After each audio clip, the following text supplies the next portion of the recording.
Hello students, आज का topic है महावीर प्रसाद द्विवेदी द्वारा जो निबंध लिखा गया है कवियों की उर्मिला विषयक उदासीनता। ये जो निबंध है इसकी प्रेरणा द्विवेदी जी को बंग साहित्यकार ठाकुर रविन्द्रनाथ ठाकुर द्वारा बंग साहित्यकार है ये रविन्द्रनाथ ठाकुर द्वारा रचित काव्य उपेक्षिता से प्राप्त हुई है। उन्होंने ठाकुर जी ने एक लेख लिखा था काव्य उपेक्षिता। इसमें उन्होंने उन उपेक्षित पात्रों के बारे में प्रकाश डाला था जिसके बारे में कवियों ने बहुत कम लिखा था या बिल्कुल नहीं लिखा था। तो इसी लेख से प्रभावित होकर महावीर प्रसाद द्विवेदी ने एक निबंध लिखा जिसका शीर्षक था कवियों की उर्मिला विषयक उदासीनता, जो कि उनकी सरस्वती नामक पत्रिका में प्रकाशित हुआ। और इसी लेख से प्रभावित होकर राष्ट्र कवि मैथिली शरण गुप्त ने उर्मिला उनताप, जो कालांतर में साकेत के नवम सर्ग में समाहित किया गया था, लिखा। और उन्होंने बताया, और इसमें मैथिली शरण गुप्त ने उर्मिला का जो कैरेक्टर रामचरितमानस में उपेक्षित था उसे जीवंत बनाया और उसके बारे में पूरा विस्तार से उन्होंने उसमें वर्णन किया है।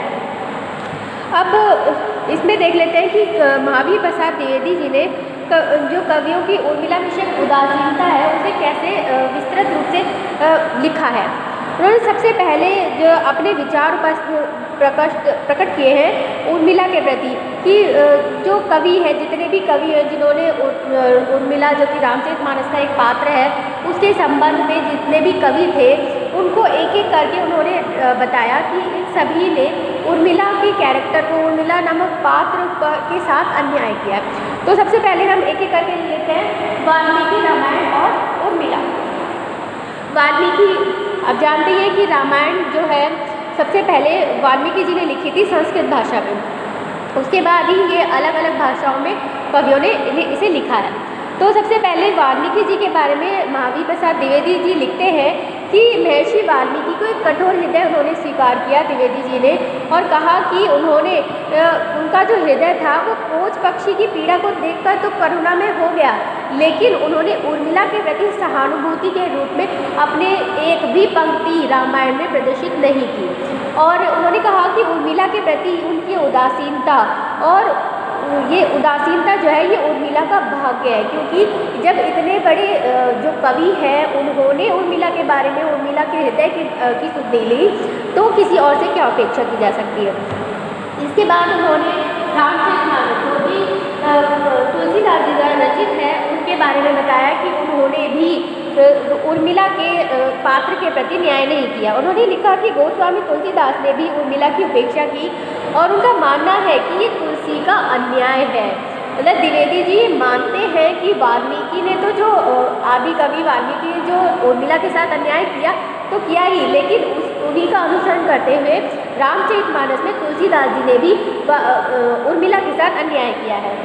और तुलसी ने राम वन गमन के समय केवल आधी चौपाई गए लक्षण गए जानकी नाथा कहकर इस प्रसंग को बंद कर दिया। मतलब कि वो ये कहना चाहते हैं, द्विवेदी जी जो ये कहना चाहते हैं कि उर्मिला की जो हृदय की व्यथा थी लक्ष्मण के वनगमन के समय, वो भी उन्होंने भी उसका वर्णन नहीं किया और उर्मिला के प्रति ये उनका अन्याय था। और उन्होंने बाद में लिखा है तुलसीदास जी ने लिखा है कि उर्मिला को जनकपुर से साकेत पहुँचाकर उसे एकदम ही भूल जाना अच्छा नहीं हुआ। ये बात तुलसी के संदर्भ में द्विवेदी जी कहते हैं कि तुलसीदास जी ने बिल्कुल ही जब उर्मिला का वर्णन सिर्फ उसी वक्त किया जब वो वधू बनकर साकेत आई, और उसके बाद उसकी कोई सुधि नहीं ली गई। उसके बाद जो उत्तर रामचरित और उर्मिला, एक और भाषा थी एक और जो ग्रंथ था उत्तर रामचरित, इसमें भी रामायण ही की कथा का वर्णन किया गया जिसे लिखा था भवभूति ने। तो उसमें भी द्विवेदी जी ने कुछ संवेदनशील माना। उन्होंने माना कि भवभूति ने कुछ थोड़ा सा उर्मिला के बारे में इसमें जिक्र किया है। द्विवेदी जी लिखते हैं कि राम लक्ष्मण और सीता के वन से लौटने पर भवभूति को बेचारी उर्मिला एक बार याद आई है। मतलब द्विवेदी जी कहना चाह रहे हैं कि भवभूति ने एक बार को, सिर्फ एक ही बार को उर्मिला की कम से कम सुन तो ली, लेकिन वाल्मीकि और आपके तुलसीदास जी ने उनकी उर्मिला की कोई सुध नहीं ली, उसे बिल्कुल ही बिसरा दिया।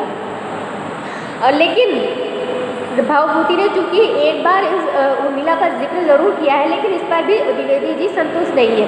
उन्हें इस बात का दुख है कि उर्मिला की वाल्मीकि, तुलसी और भवभूति द्वारा उपेक्षा की गई है, उसके साथ अन्याय किया है। तो इन सब जो भवभूति, वाल्मीकि और रामचरितमानस में जो भी कथा कही गई है, उससे द्विवेदी जी जो है वो संतुष्ट नहीं है, और वो मानते हैं कि जो उर्मिला है वो विरह विदित और उपेक्षित नारी है। द्विवेदी जी के अनुसार उर्मिला को विरह काव्य में समुचित स्थान मिलना चाहिए था, क्योंकि उर्मिला जी ने सीता से एक तरह से कहा जाए तो ज़्यादा विरह सहा है, उन्होंने ज़्यादा कष्ट सहा है। इसलिए उर्मिला के प्रति जो आदि कवि और तुलसीदास और भवभूति ने जो अन्याय किया वो नहीं करना चाहिए था। द्विवेदी जी ने उर्मिला की करुण परिस्थितियों का प्रकट किया और उनकी यानी कि उर्मिला की सीता, मांडवी और श्रुतकीर्ति से उर्मिला की तुलना की है, और ये स्पष्ट किया है कि सीता की तरह उर्मिला भी लक्ष्मण के साथ बन जा सकती थी, पर वह पति के लिए कष्ट का कारण नहीं बनी। और मांडवी और श्रुतकीर्ति को तो पति का वियोग प्राप्त ही नहीं हुआ, इसलिए सीता और उर्मिला की सीधी तुलना के बावजूद भी उर्मिला जो है वो सीता से ज़्यादा ही कष्टमय परिस्थितियों में रही और फिर भी उपेक्षित रही। इसके प्रति द्विवेदी जी ने सहानुभूति प्रकट की है कि पति को 14 वर्ष के लिए वन पर जाते हुए देख छिन्न मूल शाखा की तरह राज सदन की एक एकांत कोठरी में भूमि पर लौटती हुई क्या आपको नैनगोचर नहीं हुई? ये सीधा सा सवाल द्विवेदी जी ने आदि कवि वाल्मीकि से किया है कि ऐसा क्यों कि सिर्फ सीता का ही वर्णन किया गया, उर्मिला का कोई भी वर्णन इवन जिक्र तक नहीं किया गया है रामचरितमानस में, जिसका द्विवेदी जी को बहुत ज़्यादा दुख होता है। इस प्रकार प्रस्तुत निबंध में लेखक ने संस्कृत और हिंदी कवियों द्वारा त्याग तपस्या की साक्षात मूर्ति उर्मिला के चरित्र के प्रति जो उपेक्षा भाव बढ़ता है, उसके लिए सहृदय पाठकों का ध्यान उन्होंने द्विवेदी जी ने आकर्षित किया है। और सीता के त्याग से बढ़कर उर्मिला का त्याग था, पर न जाने वाल्मीकि और अन्य कवियों ने उनके प्रति ऐसा अन्याय क्यों किया, इसी भावना को लेखक ने इस निबंध में प्रस्तुत किया है। आज के लिए इतना ही। Thank you.